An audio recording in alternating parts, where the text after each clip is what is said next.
Slide 7, your analytical tool, mapping first and second order effects of a business shock. One of the most valuable skills a leader can develop during a crisis is the ability to think beyond the immediate problem. Many inexperienced managers focus only on solving the first issue they encounter, but effective leaders understand that every major disruption creates a series of additional consequences.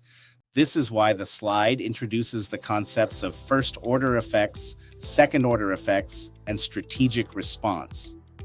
This simple framework helps leaders make better decisions by looking beyond the obvious. Let us begin with first-order effects. These are the direct and immediate consequences of a crisis. They are usually the easiest to identify because they occur right after the disruption.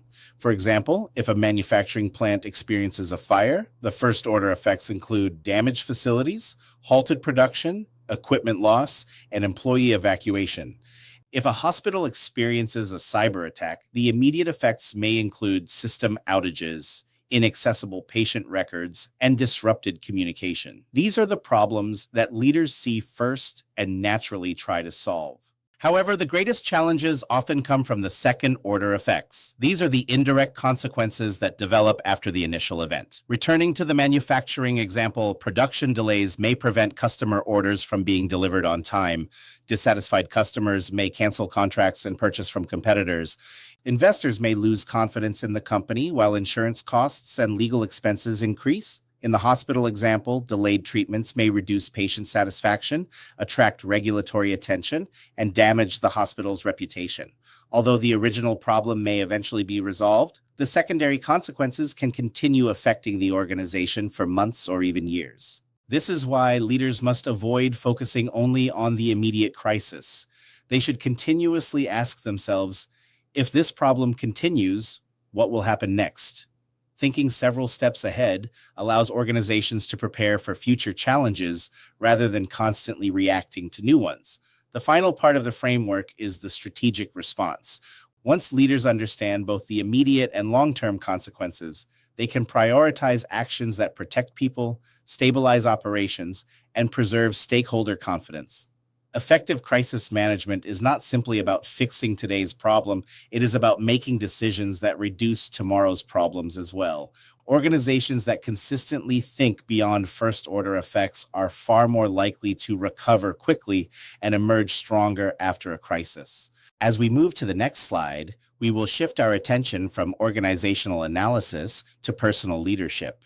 Before leaders can improve their organizations, they must first evaluate whether their own organizations are truly prepared to respond when a crisis occurs. Slide 8. Leadership self-assessment, crisis, readiness, diagnostic. Having crisis plans is important, but having plans alone does not guarantee preparedness. Many organizations have detailed emergency manuals sitting on shelves that have never been tested or updated. The true measure of readiness is whether an organization can respond effectively when a real crisis occurs. This slide encourages leaders to honestly evaluate their organization's current level of preparedness through 4 important questions. The first question concerns governance. During a crisis, everyone should know who has decision-making authority. Confusion about leadership responsibilities wastes valuable time and often makes the situation worse. Imagine 2 senior executives giving different instructions to employees during an emergency. Instead of solving the problem, the organization becomes distracted by internal confusion. Clear leadership structures allow organizations to make faster and more coordinated decisions. The second area is scenario planning. Organizations should not prepare only for the crises they have experienced before.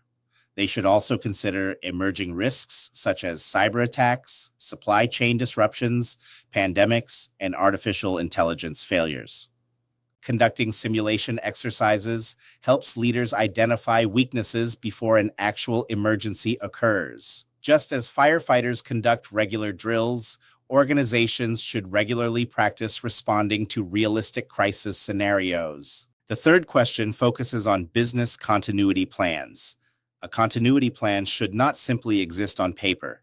It must be current, tested, and understood by the people responsible for implementing it.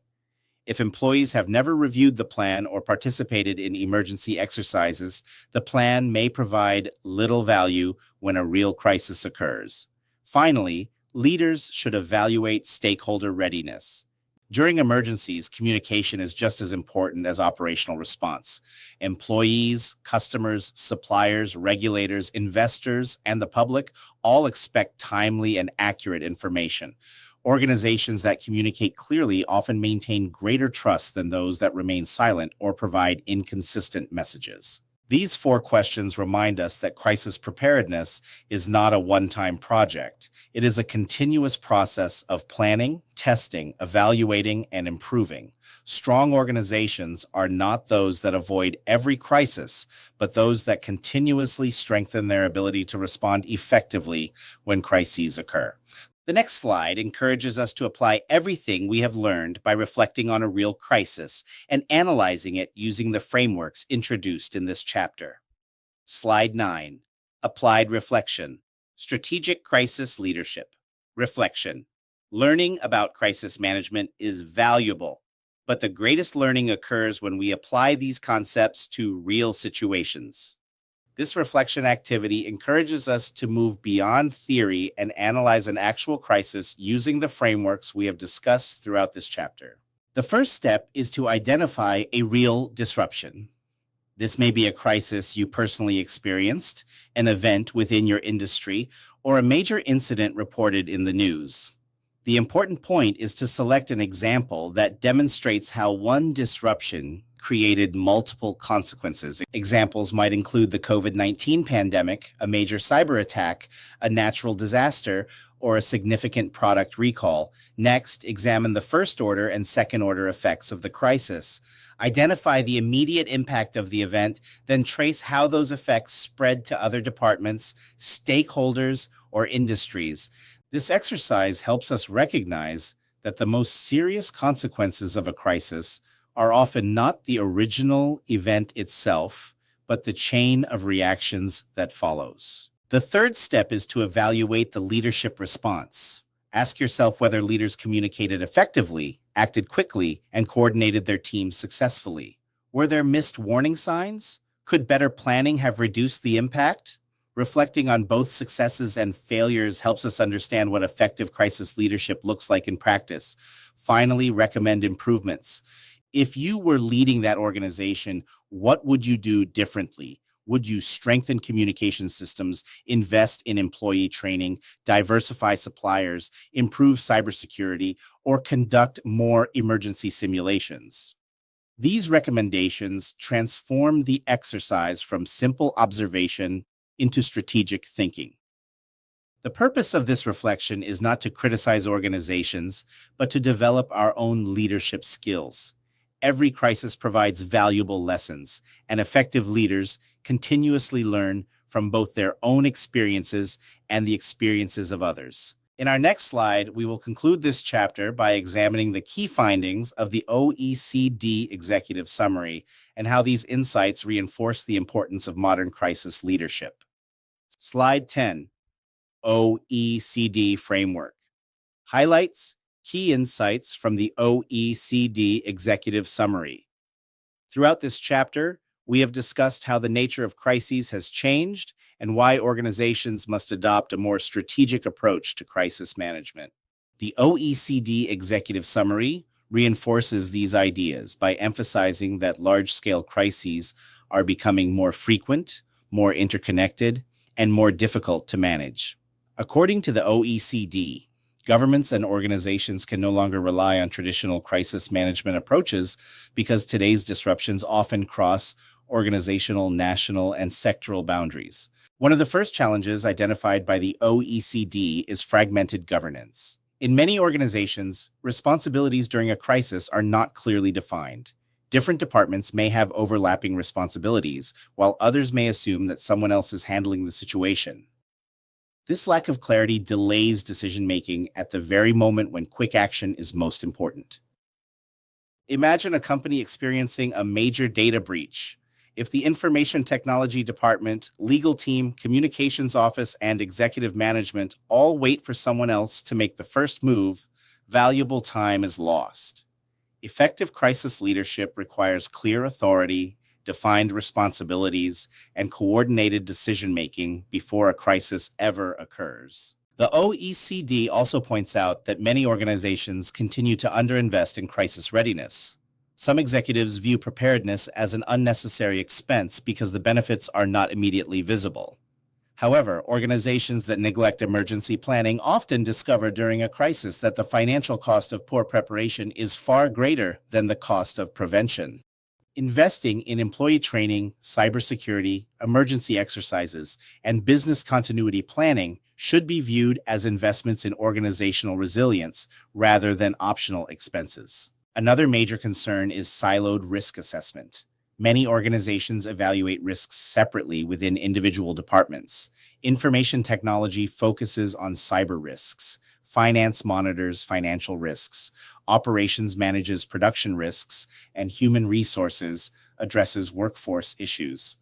While each department performs important work, modern crises rarely stay within departmental boundaries. A cyber attack, for example, can quickly become a financial, legal, operational, and reputational crisis. This is why leaders must encourage collaboration and information sharing across the entire organization instead of allowing departments to operate independently. Perhaps the most important message from the OECD is that crisis management should no longer be viewed as an emergency function, but as a strategic leadership capability. Organizations that prepare early, communicate effectively, and coordinate their resources across departments are far more likely to withstand future disruptions than those that continue relying on outdated crisis management approaches. As we conclude this chapter, remember that the goal of crisis management is not simply to respond to disasters.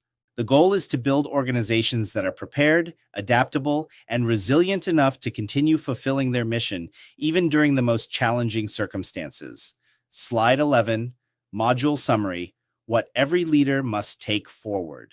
As we conclude this chapter, let us take a moment to reflect on the most important lessons we have learned. The world in which organizations operate has changed dramatically.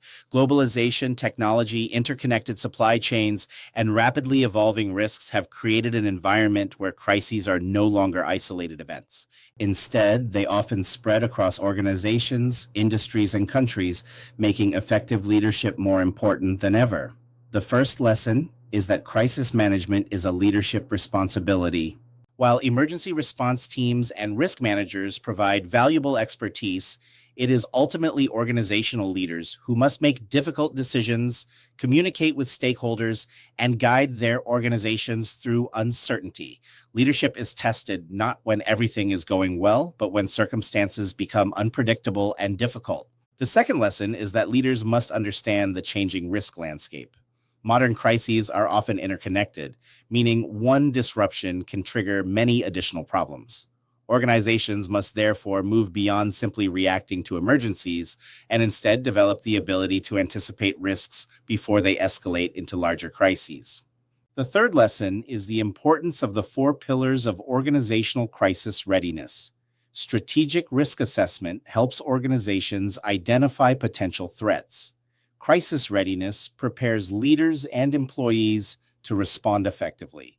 Business continuity ensures that essential operations continue during disruptions, while organizational resilience enables recovery, adaptation, and continuous improvement. These 4 pillars work together to strengthen an organization's ability to withstand uncertainty. Finally, perhaps the most important takeaway is that preparation is always more valuable than reaction. Organizations cannot prevent every crisis, but they can reduce the damage by investing in planning, training, communication, and continuous learning. Every crisis also presents an opportunity to improve. Effective leaders carefully analyze what happened, identify lessons learned, and strengthen their organizations so they are even better prepared for future challenges. This chapter has provided the foundation for understanding strategic crisis management. As we continue throughout this course, we will build upon these concepts by examining additional frameworks, real-world case studies, and leadership strategies that will help you develop the skills needed to lead organizations during periods of uncertainty and change. The objective is not simply to manage crises effectively, but to build organizations that remain resilient, adaptable, and successful regardless of the challenges they encounter.